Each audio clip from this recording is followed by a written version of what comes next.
Study tour atau acara perpisahan sekolah yang diadakan di luar kota tidak ada hubungan langsung dengan kecelakaan yang terjadi di Subang.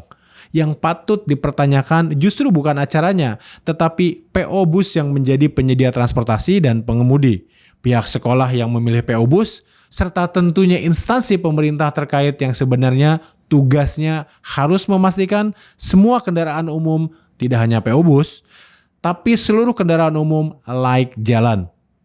Apakah hal ini dikarenakan belum adanya sistem informasi KIR yang terintegrasi secara nasional, atau memang kerajaan-kerajaan kecil di daerah yang menguasai urusan KIR sehingga sulit untuk ditertibkan?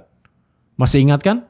Kasus yang sempat viral tempat uji KIR yang digerebek tempo hari? Ini dia videonya. Bapak lebih tahu kok mana yang lulus nggak lulus. Gak usah bohongin saya lah. Saya ini dulu pengusaha, saya ngerti. Nah sekarang saya mau siang ini putuskan sama saya sebelum saya pergi, berapa yang udah lulus itu tidak lulus. Kasih tahu saya dulu di itu. Kalau nggak bapak semua saya pecat. Seluruh PNS ini dipecat.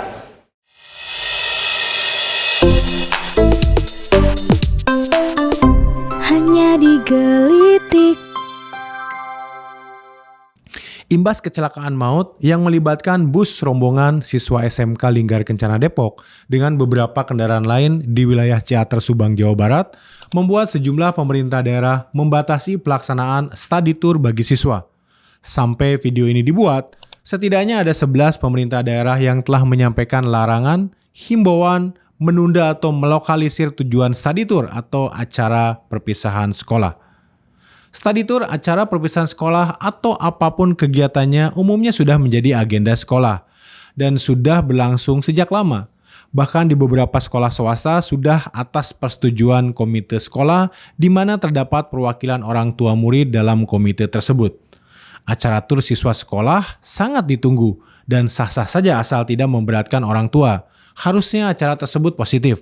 Mau ada pembelajaran atau tidak, tetap saja anak-anak senang pergi bersama teman-temannya. Apalagi di saat perpisahan, di mana mereka akan berpisah karena melanjutkan studi ke sekolah lanjutan yang berbeda-beda. Momen tersebut akan dikenang oleh mereka saat mereka dewasa nanti.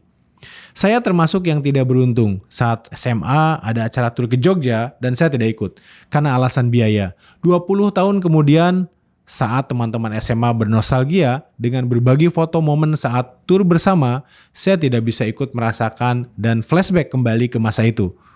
Momen seru mereka saat di Jogja tidak bisa saya rasakan dan tidak bisa saya ceritakan. Kalau boleh mengulang masa itu, saya akan ikut acara tersebut. Saat ini, banyak Pemda yang memberlakukan pembatasan dalam melakukan study tour atau acara lainnya di luar kota dan hampir semuanya salah sasaran. Meskipun ada juga Pemda yang lebih rasional, yaitu pihak sekolah harus melampirkan rekomendasi PO bus yang akan digunakan dalam perjalanan dari Dinas Perhubungan. Tapi, sebagian besar hanya ikut-ikutan, tanpa memahami esensi yang sebenarnya. Jangan sampai semua sekolah, siswa, dan pihak lainnya yang terkena dampaknya. Pembatasan study tour dan acara perpisahan di luar kota ini berdampak banyak sekali, termasuk ke lokasi-lokasi wisata yang biasanya menjadi favorit dikunjungi. Di sana ada objek wisata yang kemungkinan lebih sepi. Ada UMKM yang terdampak akibat berkurangnya pengunjung. Juga PO bus yang sehat, para pengemudi yang profesional di mana mereka harus menghidupi keluarga mereka. Memang sih, sekolah masih bisa mengadakan study tour atau acara lainnya dengan batasan wilayah. Artinya di wilayah sendiri. Tapi coba bayangkan, siswa daerah Jogja misalnya yang ingin ke Bali atau sebaliknya tidak bisa mereka lakukan itu. Apalagi jika kita harapkan siswa belajar tentang kebudayaan daerah lain. Dengan pembatasan wilayah pasti akan sulit. Ya, mungkin yang beruntung hanya siswa Jakarta dan sekitarnya karena punya Taman Mini Indonesia Indah. Mereka bisa mengunjungi semua provinsi di Indonesia hanya di satu lokasi. Study tour atau acara perpisahan sekolah yang diadakan di luar kota tidak ada hubungan langsung dengan kecelakaan yang terjadi di Subang. Yang patut dipertanyakan justru bukan acaranya, tetapi PO bus yang menjadi penyedia transportasi dan pengemudi, pihak sekolah yang memilih PO bus, serta tentunya instansi pemerintah terkait yang sebenarnya tugasnya harus memastikan semua kendaraan umum, tidak hanya PO bus, tapi seluruh kendaraan umum layak jalan. Mari kita bicara jujur.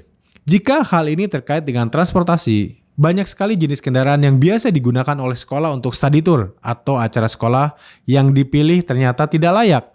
Selain kendaraan umum yang disewa, kita juga sering melihat sekolah menggunakan kendaraan dinas instansi, termasuk truk tentara yang digunakan tanpa pengamanan yang layak untuk siswa sekolah, seperti tempat duduknya, seat belt, dan boleh dibilang kendaraannya setengah terbuka. Mungkin setelah kejadian ini, tidak ada lagi kendaraan dinas atau instansi yang digunakan untuk acara sekolah, apalagi truk tentara. Tapi poinnya sebenarnya bukan itu. Kenapa ada sekolah yang memilih kendaraan umum yang tidak layak? Karena ada instansi yang tidak bekerja dengan benar. Banyak kendaraan umum yang tidak layak jalan. Uji kir kendaraan yang kadaluarsa, bahkan mungkin banyak yang tidak memiliki kir atau kir bodong. Apa itu kir? Kir berasal dari bahasa Belanda yaitu keur, yang artinya disetujui.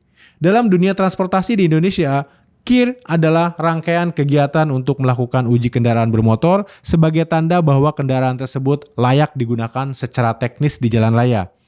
Umumnya, kendaraan yang wajib untuk melakukan uji KIR adalah kendaraan yang memiliki plat kuning, tetapi tidak terbatas itu saja. Uji KIR juga perlu dilakukan terhadap kendaraan plat hitam karena fungsinya sudah dialihkan untuk angkutan penumpang.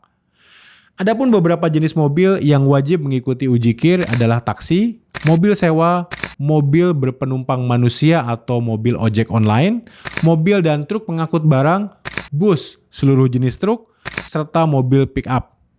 Hasil uji KIR hanya berlaku selama 6 bulan. Artinya, dalam 1 tahun, sebuah kendaraan perlu uji KIR 2 kali. Jika tidak, akan ada sanksi berupa peringatan tertulis, pembayaran denda, pembekuan izin, dan pencabutan izin. Sanksi-sanksi tersebut akan diberikan secara bertahap. Pendaftaran uji KIR mudah sekali, bisa dilakukan secara online maupun offline, dengan biaya yang sangat terjangkau tentunya. Untuk semua kendaraan, biayanya tidak lebih dari Rp100.000, baik pembuatan KIR maupun perpanjangan.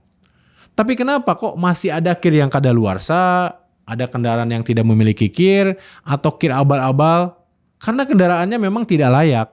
Jadi lebih baik tidak melakukan KIR atau beli KIR lewat calo. Kondisi apapun kendaraannya pasti lolos.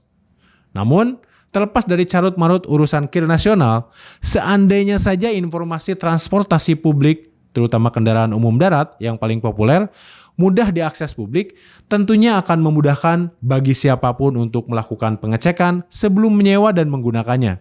Atau justru informasi tersebut, termasuk informasi KIR, sengaja tidak transparan? Karena menjadi ladang cuan oknum tertentukah? Kalau terjadi demikian, sangat disayangkan sekali ya. Karena yang menjadi korban adalah masyarakat, termasuk rombongan siswa SMK yang kemarin mengalami musibah di Subang. Saya sempat mencari sistem informasi KIR nasional. Tadinya berpikir siapa tuh ada sistem yang dengan memasukkan nomor polisi kendaraan bisa mendapatkan riwayat KIR kendaraan tersebut. Tapi hasilnya nihil. Apakah hal ini dikarenakan belum adanya sistem informasi KIR yang terintegrasi secara nasional? Atau memang kerajaan-kerajaan kecil di daerah yang menguasai urusan KIR sehingga sulit untuk ditertibkan? Masih ingat kan? Kasus yang sempat viral tempat uji KIR yang digerebek tempo hari? Ini dia videonya. Bapak lebih tahu kok mana yang lulus nggak lulus. Gak usah bohongin saya lah. Saya ini dulu pengusaha, saya ngerti. Nah sekarang saya mau siang ini putuskan sama saya sebelum saya pergi, berapa yang udah lulus itu tidak lulus. Kasih tahu saya dulu gitu. Kalau nggak Bapak semua saya pecat. Seluruh PNS ini dipecat. Jadi, pembatasan study tour atau acara perpisahan sekolah itu salah sasaran. Seharusnya yang dibenahi bukan kegiatan sekolah, tapi transportasi publik di Indonesia, termasuk transparansi kelayakan dari transportasi publik yang bisa diakses oleh masyarakat, termasuk pihak sekolah. Dan yang penting lagi adalah track record dari pengemudi. Jadi tidak hanya kendaraan yang harus memiliki KIR yang valid, tapi juga pengemudi harus memiliki track record yang baik, bukan hanya SIM. Apalagi SIM-nya hasil nembak.